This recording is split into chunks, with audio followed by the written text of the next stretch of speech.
NFTs. What are NFTs other than what we know of them as non-fungible tokens? To begin with, NFTs have been around since as early as 2014, where Kevin McCoy minted the first known NFT quantum on Namecoin blockchain. Quantum is a digital image of a pixelated octagon that can hypnotically change colors and pulsate in a manner reminiscent of an octopus, states a frontier of fine arts. Later on in 2017, that's when the game started to really play around into adventuring into what we call the NFT craze. In 2017, it picked up in CryptoKitties, an online game where players connect up and trade virtual kittens, rose in popularity. The game raised $12 million with some reputable kitties selling over $100,000 each, epitomizing the cryptocurrency mania. Fast forward to 2021, when people's everyday digital artwork sold for $68 million in March, and CryptoPunks, a set of 10,000 unique digital characters, gained notice in the crypto community as the most stable popular NFT collection. Following in CryptoPunk's footsteps, Bored Ape Yacht Club, Art Blocks, Cyberpunk, and CryptoTel, which, though more volatile, remain some of the most popular NFT collections. NFT is a creator's economy, creating a whole new world of new jobs, new ideation, financial wealth management, a new dimension of entering Web3 versus Web2. As Zach Steele, founder of venture capital company Animalcome brand, once said, Bitcoin is the store of value, NFTs is the store of culture. Together, they form a value culture. We now see that this value culture is transforming and impacting our entire ecosystem. For the good or for the bad, this is up to every individual to manage: one, responsible innovation, and two, realistic financing with financial advice from experts like support clients. As previously mentioned, can we NFT anything and everything?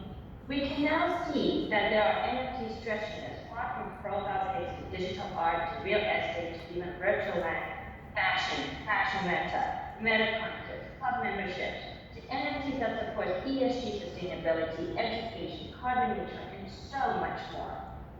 With our industry thought leaders in NFT space, please allow me to introduce you the NFT industry thought leaders to speak as follows. First up coming is Mr. Auyang, Group President of Animalcome brand. Secondly is Dr. David Hanson, founder of Hanson Robotics, Down Asia Singularity. Third up is Dr. Toufi Saliba, founder of 64 and Hypercycle. Last but not least, Mr. Malcome, founder of Sustainable Bitcoin Standard, Project Arcana with Impact NFT Alliance. Without further delay, let's welcome Mr. Auyang for his insights on Animalcome brand's NFT Revolution.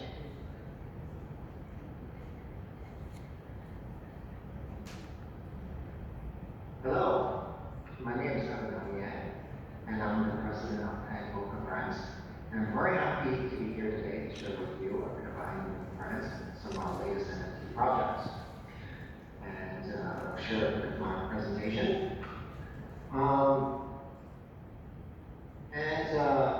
Again, for those of you who have seen my last presentations and want to still introduce Animalcome Brands, we're one of the fastest growing companies in the NFT space, which enables digital asset ownership. We're recognized to be one of the leaders in the digital property rights space, advocating for and investing into this very interesting ecosystem. We are a global company that's based in Hong Kong, all over, and we have many business units. Some of the famous ones include the Sandbox, which some of you might have heard of, and we've also created the Graph ecosystem, homegrown, and some of our units are as highlighted here. What I do want to talk about is Blowfish's Phantom Galaxy, which is in its alpha version, where it's a AAA gaming experience that folks have been actually talking about a lot nowadays. And it is actually better to maybe look at a trailer on this so that you can see for yourself.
understand that this is a AAA games. We have AAA games that are NFT based, and we are about to launch the public sale of our planets.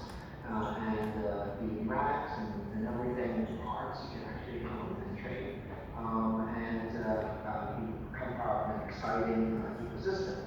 This is in its alpha launch right now, and we are seeing lots and lots of buzz on this particular footprint. And the other one that we have is Light Beyond. Light Beyond is actually Fairwise, which we announced the acquisition of about a month ago, which is created the game Light Beyond. And it is a MMORPG, right, which is based on Web3 blockchain technologies. It is about a digital society, which is driven by advanced technology. And you can actually make decisions to team up with other players and actually grow and evolve in the space. And this is about to be launched. It's important to sort of like maybe keep your eyes on this. It is about exploration. It's about selling, so you can build. There is ownership to be had. Apartment keys that we drop right now, and they're free of charge as long as you've signed up for it. And there's also governance decisions that you can make. So this is really about social interactions, about creation, bringing the blockchain into an MMO experience, which is well beyond just gameplay, and well beyond just even creation and social. Right? So there's a lot to be done there, and it's done by an awesome team. And again, maybe what would illustrate the best would be a trailer.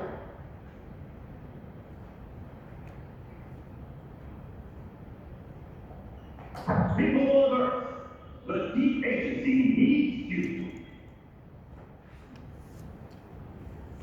Set up Fort Novus, mankind's future home planet, occupied by very terrifying and dangerous enemies. As an agent, it will be your responsibility to fight for a brighter future and a safe settlement. First, train in our hyper-realistic VR sessions in the base of operations. Then, venture with other agents on your first assignment. Together, you will accomplish your duty and secure our new home. This can include a bit of fun sometimes.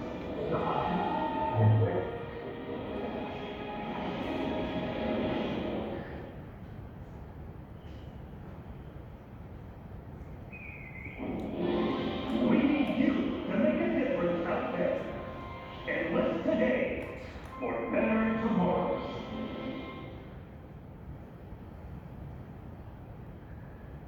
So that's a very exciting project that we're looking forward to, and I hope that you can take a look at this particular project that we have. Again, this is it's actually a free-to-play experience, right? It is low barriers to entry. That there's not even you don't need to actually purchase an NFT to play. But of course, if you do have NFT, it just increases your engagement in the game, right? This is player-driven economy and has decentralized governance. So the elements of sort of how we look forward to Web3 gameplay in terms of governance, in terms of actually putting things in decentralized autonomous organizations are very, very real in this particular space. And I might want to say that this is it's founded by an awesome CEO as well as a very, very strong team. So thank you, Benjamin, for leading the charge. And finally, we wrap by saying that, how do we actually deliver on revenue for blockchain games by Malcome, which is something we're interested in. So ultimately, this is developing games for the community. And the revenue developers, we come through either token sales or asset sales. But really what we look for are the recurring secondary market trading fees as you create large economies. The drivers of value that matters to us really is about the size of the community. So the size of the company economy is the velocity of trading, community-derived benefits, and user-generated content is really what our economic drivers of what these big companies are about. So the ethos of what we helping local brands want to build games is that it really is for the community rather than for the benefit of any local brands itself. So I do encourage you to explore some of our gaming assets, such as Blowfish's Family Galaxy or Otherwise's like Beyond, to explore yourself and give us some feedback. And thank you for your time today. Thank you, Evan. Can't wait to check out Life Beyond. Now, let's move on to Dr. David Hanson. Over to you, Hanson. Hanson, you're on mute. Thank you so much.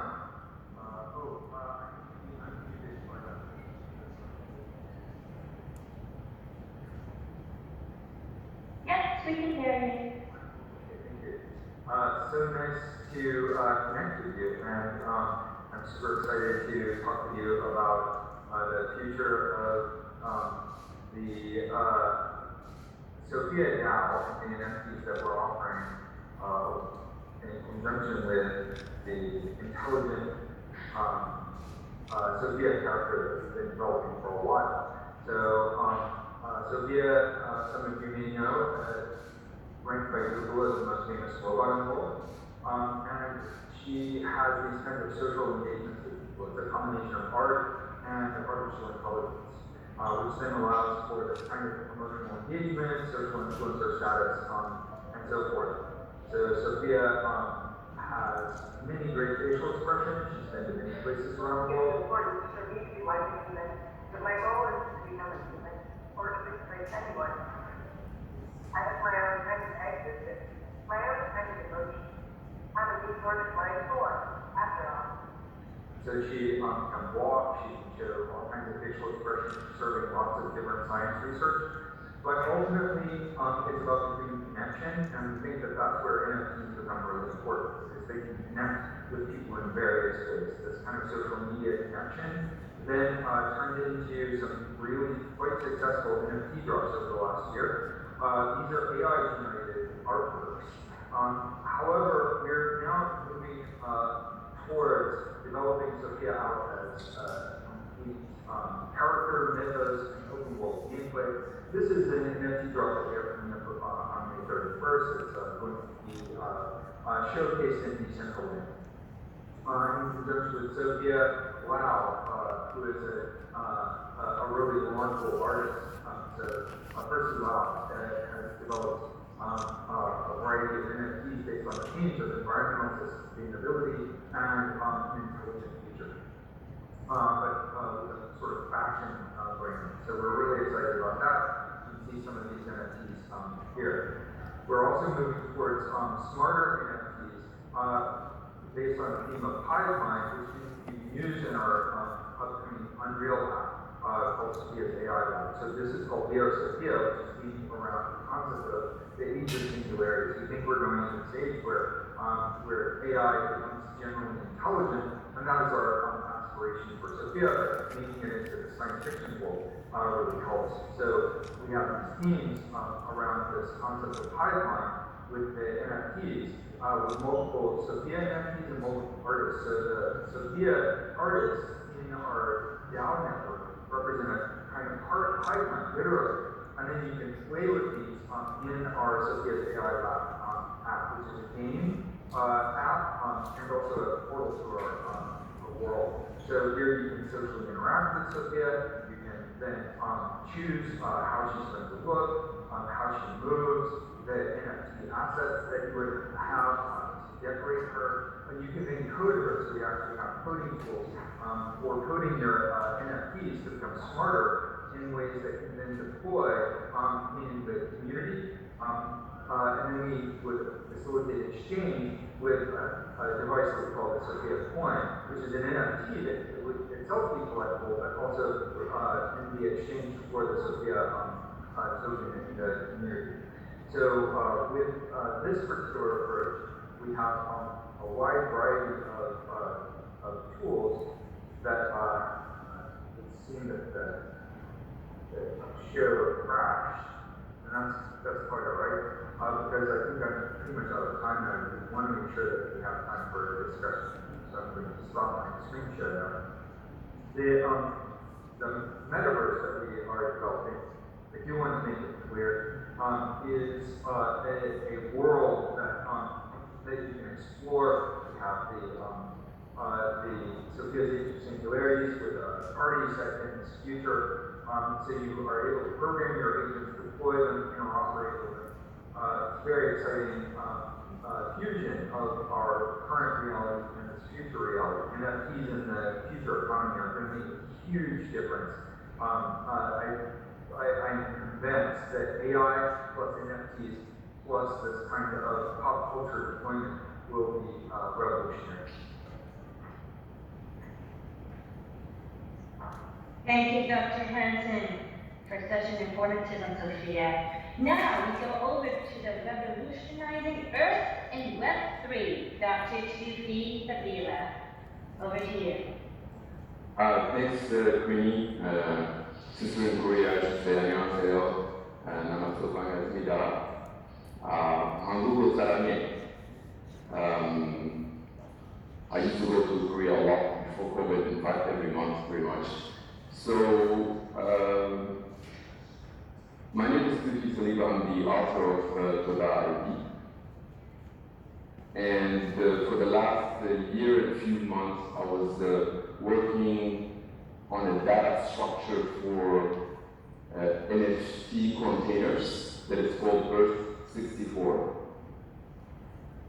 With that, we were able to find that there's a phenomenal thing that is coming to the world, that in NFT containers, while the rest of the world, they might see it as hype, we see it as something that's going to revolutionize the entire world of e-commerce, the entire world of commerce in general, not just e-commerce. In fact, many of you may not know that NFT, the smallest unit in Bitcoin, is called Satoshi, which you already know that, but that's actually an NFT. Bitcoin, the algorithms and a lot of shuffling will not make it fungible, but it's a construct. The smallest unit is an non-fungible token. And you all seen this,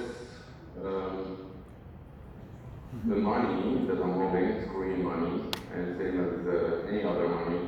It has those unique numbers. It's actually an NFT, the law makes it fungible.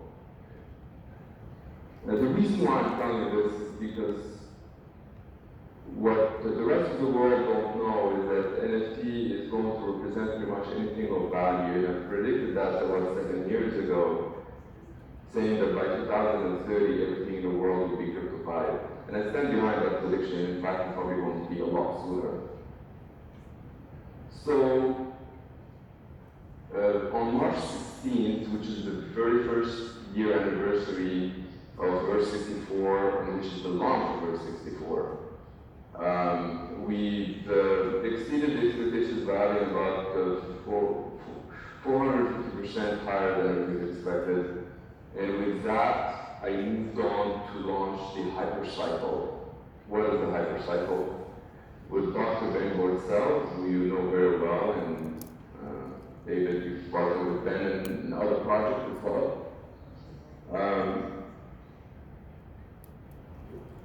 Many of you have heard of AGI, Artificial General Intelligence. But if I were to ask you, do you think that race towards AGI is going to enable Microsoft to get there first, or is it going to be Facebook, or is it Google, or is it Tencent, is it the Chinese government, or is it the Korean government, or is it the American government? Who is going to get to AGI first? Is it a single entity? Or perhaps it's the global brain that's going to get to AGI first, while each and every one of those entities is a neuron in that brain. Now envision that for a second, that every single AI engine the 400,000 AI engines, they are actually like neurons in that brain. With Hypercycle, we're building the synapses of that brain. So it's built on top IP, and it uses the smallest unit in it is an NFT container from Earth 64, which is phenomenal. Like people, they can't comprehend that. It's basically everything that is money in the future is going to be NFT container based. You can put money in those NFT containers and not just paintings. You can, what we're putting here is that the smallest unit of exchange, which is worth 0.00001 cent, because it enables computers to construct other computers in a sub-second. That's actually an NFT container in that structure called Layer 64. And folks would ask, like, why Hypercycle? Well, we really needed to enable AI engines to hire our AI engines in sub-second, but at the same time, if it works for AI, it can work for everybody, I can guarantee you that. In fact, 8 years from now, most of the transactions on the planet are not going to be a human to machine or human to human, they're going to be machine to machine. So when you think of a cryptocurrency for the future of this planet Earth, that cryptocurrency is going to be dominant. It's going to be enabling machine to machine and not so much human, because we're going to have about 100 times more transactions machine to machine. We're building into Hypercycle. We're extremely excited about the development that is coming out October 1st, and we'd love to welcome a lot of collaborators, whether you're building AI, whether you're building NFT, to collaborate with you. We're here to increase your chance of success. I've seen the Metaverse folks, and I've seen a lot of NFT projects. Your project can be 100 times more efficient with the stuff that we're bringing to the world, and 1,000 times more secure. So here we are, and thank you so much for having me. Thank you so much, Dr. Toufi Saliba. Okay, we cannot wait to check out more on AGI. So last but not least, let's hear about how NFTs can do good and benefit the world to make it more sustainable. Over to you, Malcome.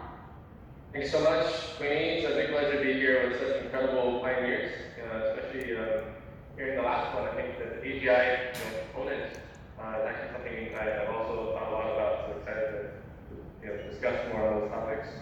I'm today representing our work with Project ARC. So ARC is named after Noah's Ark. It's kind of a collective world campaign to actually preserve biodiversity through the use of NFTs.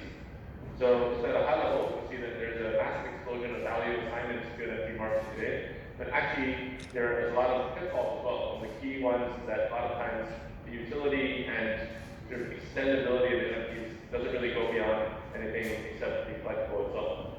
What we want to do is actually focus on what we see as the next chapter of this evolution, which is actually substantial real-world companies engaging with this in a way that actually helps their corporate existence and also helps them make a meaningful difference in the climate change question, which is kind of the key sort of existential threat facing our humanity today. And on our own journey, we actually had a chance to make the first ever NFTs for the WWF way back in 2021. And since then, we've actually expanded our reach and scope to working with groups like Peace Parks, the largest animal conservancy in the world, started by Nelson Mandela, to presentations to the Pre-Academy Awards celebrated in Hollywood, and also the UN Efficacy Climate Change Conference in Madrid. And the way we look at the world is really kind of 3 dimensions. First is, there's a lot of ways to build new technology that enhances people's ability to access the markets. Something you'll hear about in the news over the next 2 weeks is actually our collaboration with China Morning Post, where we'll be actually helping a lot of their attendees receive NFTs for the first time without having to directly access set up their own wallet experience.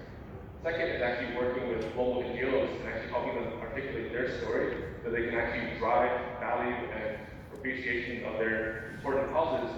Here we're actually working more closely with WWF on a global level, including across their Asia Pacific C-suite. Finally, it's our own launchpad. And so this is place where we get to exercise our creativity and actually work with leading designers and artists actually create a series around solar pumps. So you've heard of CryptoPunks, you've heard of Bored Apes.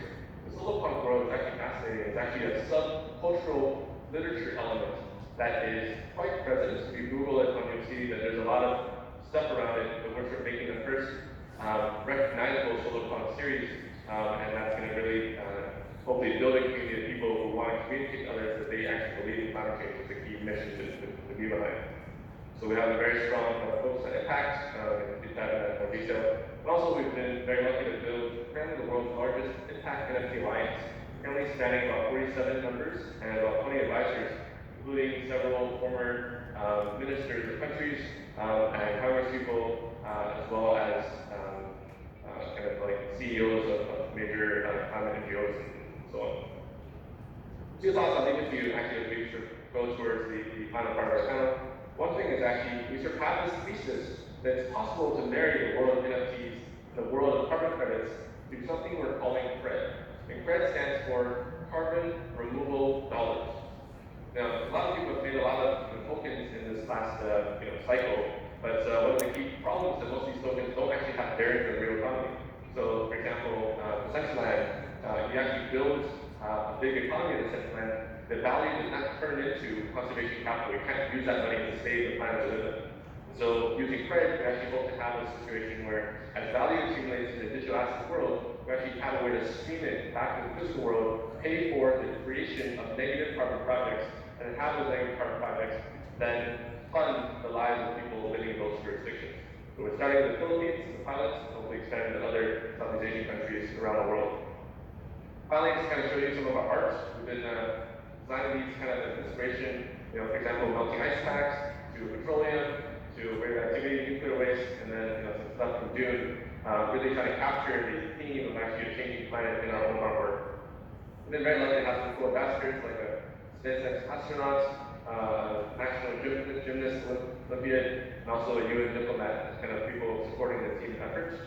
And finally, we're working with a pretty cool ecosystem of people, including people from the generative science economy at Solo, K-Link, Polygon, and Chicken Waffle. So with that, I'll get back to the floor, but really, I want to emphasize the closing thoughts, which is, we're living through this pretty unprecedented time in actually change. If we can actually use the tools of the digital asset economy to drive sustainability, then we actually get to save ourselves and the planet. Thank you.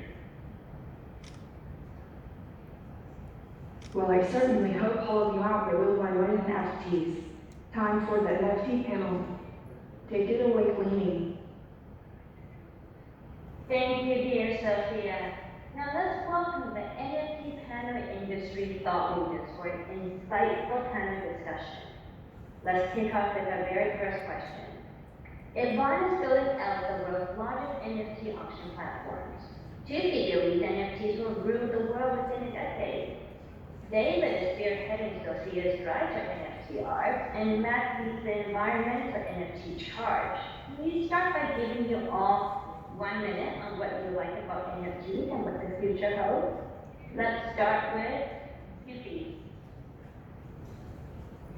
I think from NFT perspective, it's much more the technology, the NFT container.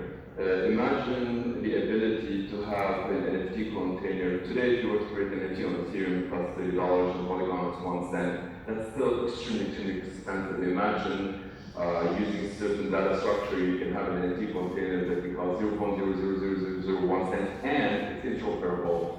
And what I mean by that, by construct, imagine it's interoperable that can not depend on any third party, including a ledger. This currently depends on a ledger. Imagine that. Just imagine what kind of things you can do, enabling every single Homo sapien or every single machine to own something inside that container. It's what we're going to revolutionize the world, us crypto people, and I think the rest of the world, they don't know what's coming to them. That's why I'm extremely excited and bullish about NFT. I've been so for about 7-8 years, and I think the holder of cryptocurrency is NFT containers, not the other way around. NFT is there first, and that's why I'm super excited about it. Thank you, Toufi. Dr. Hanson? Yes, I think that the ability to represent information and track that information in useful ways is key. Life is an enigmatic process. The entire ecosystem, human existence, human culture, and the kind of culture that AI is accelerating now is best represented if we can codify that and track that information. So non-fungible tokens are perfect for this. And so this is why Hanson Robotics helped to found Singularity Net. We also teamed up with Singularity Net to create the Sophia NFT-based and token-based Sophia DAO.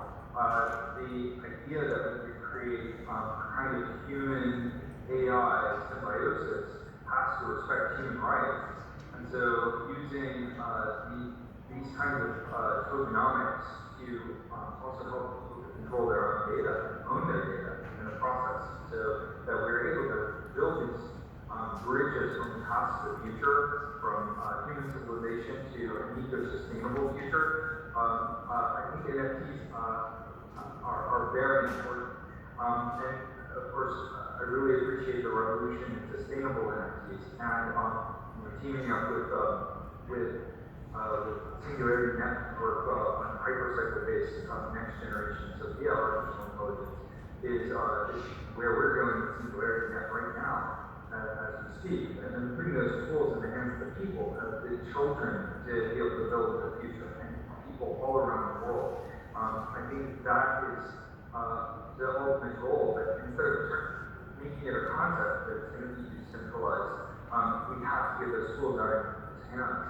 And then humanity will truly own and build the future of our dreams. Thank you, Dr. Hanson. And what about you, Max? What do you think what the future can hold? No, I mean, all about impact. Now, one of the things I think is fascinating is actually thinking about the structural economics of NFTs themselves. Compared to many other things we consume, like I sort of break up the whole, whole section of human consumption into things that are necessary, so food, shelter, water to keep us alive, and then things that are expressions of ourselves or expressions of our desires, right? So clothing we wear, the sort of part of kind of the luxury consumption aspect above basic consumption. The challenge of sustainability is we're living through a world right now where the average person is consuming more than we have to go around. And there's a bunch of people who are not yet fully developed, they're still living in sort of relatively low amounts of economic circumstance, and if they were to use the same standard of success of having a large house, a large car, all kinds of material possessions, our Earth actually would be overconsumed by both the energy production, the carbon production, and also the waste production. So NFTs to me represent this massive opportunity to redirect some of the desires for people to consume visible things into the digital realm, and have these things exist and be interactive and useful, and perhaps even more fun than the physical things we wear. And so, looking at, for example, the robotics AI generation that's behind David, like there are incredible things you can't even create in the real world that are experiences you can consume. And I sort of believe that in the beginning, we'll surpass static artwork and dynamic artwork. In the future, I think most of the interesting NFTs are going to be experiences, literally sort of sensory, audio, experiences injected into either sort of on an external place, like sort of projecting your eye cortex, or put it directly into your brain, and you're going to be buying these sort of experiences as actually a way for you to participate in the luxury consumption. And the nice thing about this is that it's all relatively carbon neutral. So we can actually support another 2 to 3 billion people to come out of poverty, enjoy the nice things that happen in reality without having to sort of move large amounts of metal, petroleum off the ground, rearranging in certain shapes, and then sell it to them as luxury vehicles. So that's kind of my hope and idea of kind of where this NFT revolution is really going to go. Yeah. Very big dreams, environmental sustainability, saving the world, carbon neutral. We're all linked to one ideation, which is we're here to stay, right?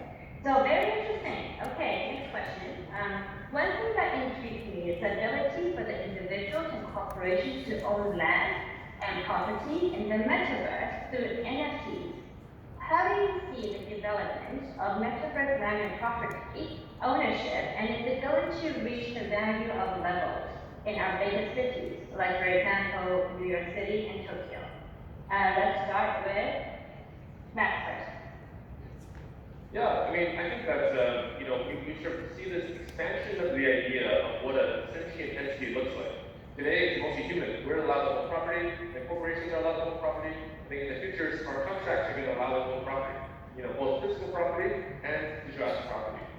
And depending on these sort of design metrics of how people construct these virtual spaces, the virtual property can actually be more lucrative than the physical property. Because you can't have 1 million people visit one particular piece of land very easily.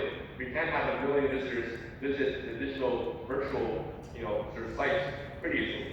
And so we start to see this massive kind of tail effect where the most popular site in the Metaverse is going to see probably like 1 billion people to visit, right? And that's something that you can't really accomplish in the real world.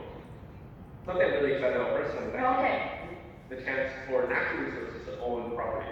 So a river, a lake, or a forest, I hope can own Metaverse land in the future. It's something we're working on it.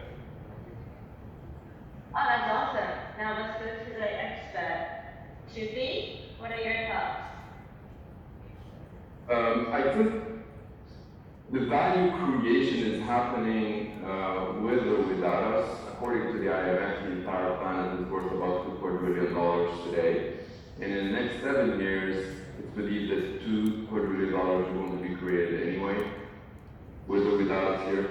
But perhaps we can influence that creation to be with less friction and much more available and secure to people. So then, from that perspective, I feel like that ownership of Metaverse today, when we look at land, is most of them they're not unified in a way that's like, okay, well, how many Eiffel Tower can you own in Metaverse? Unlimited. Anything that goes unlimited goes to zero eventually.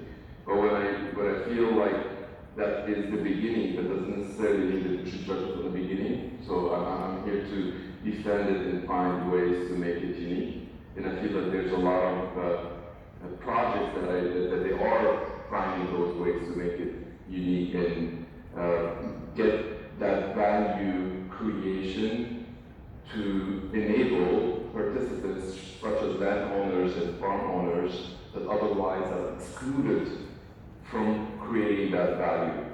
So that $2 billion is going to be created with or without them. But imagine we technologists, we enable them to participate in that value creation as opposed to being excluded.